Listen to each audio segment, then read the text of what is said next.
La flambée de violences xénophobes continue à secouer l'Afrique du Sud. Déclenchée par des manifestations anti-migrants, les tensions ont rapidement dégénéré en émeutes meurtrières.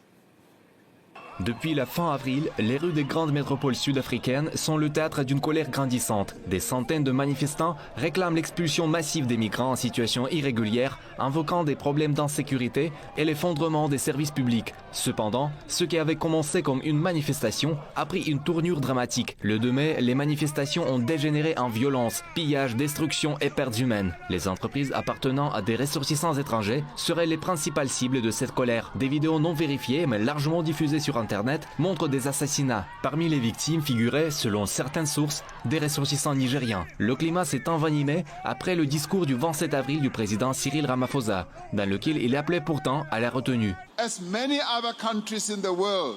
Comme beaucoup d'autres pays, nous sommes préoccupés par la question des migrants clandestins. Nous ne devons pas laisser ces préoccupations susciter la xénophobie et la haine envers les ressortissants d'autres pays africains ou d'autres régions du monde. Nous sommes des Sud-Africains. Nous ne pouvons pas nous laisser guider par la haine envers les autres. Les autres nous ont donné de la compassion. Ils nous ont apporté leur soutien. Nous ne pouvons pas être animés par la haine envers eux. Au contraire, nous devons veiller à ce que la loi de notre pays soit respectée et appliquée. C'est pourquoi nous nous attaquons à l'immigration clandestine et aux entreprises qui enfreignent la loi en embauchant des sans-papiers aux dépens de nos citoyens.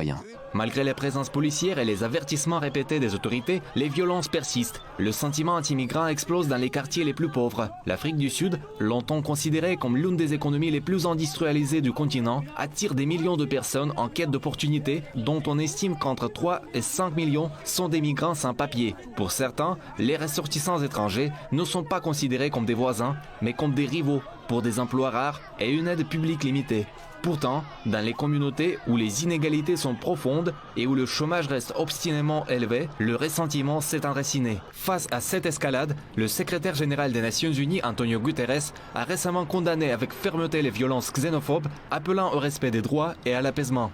Le secrétaire général est vivement préoccupé par les informations faisant état d'attaques xénophobes et d'actes de harcèlement et d'intimidation contre des migrants et des ressortissants étrangers dans certaines régions de l'Afrique du Sud. Il condamne fermement ces actes criminels perpétrés par des individus incitant à la violence et exploitant la situation socio-économique. La violence, le vigilantisme et toute forme d'incitation à la haine n'ont pas leur place dans une société inclusive, démocratique et gouvernée par l'état de droit et le respect des droits de l'homme. Ce n'est pas la première fois que le pays est confronté à de telles tensions. Depuis la fin de l'apartheid en 1994, des vagues de violences xénophobes ont surgi puis se sont estompées, chacune laissant des cicatrices. Les flambées meurtrières de 2008, les tensions de 2015 et les émeutes de Johannesburg en 2019 sont autant de rappels brutaux d'une fracture récurrente au sein du tissu social. Aujourd'hui, cette fracture se creuse à nouveau. Ce qui se joue n'est pas seulement en crise de la politique migratoire, mais une remise en question plus profonde sur les inégalités, l'identité et la fragile promesse de coexistence dans une nation toujours en quête d'équilibre.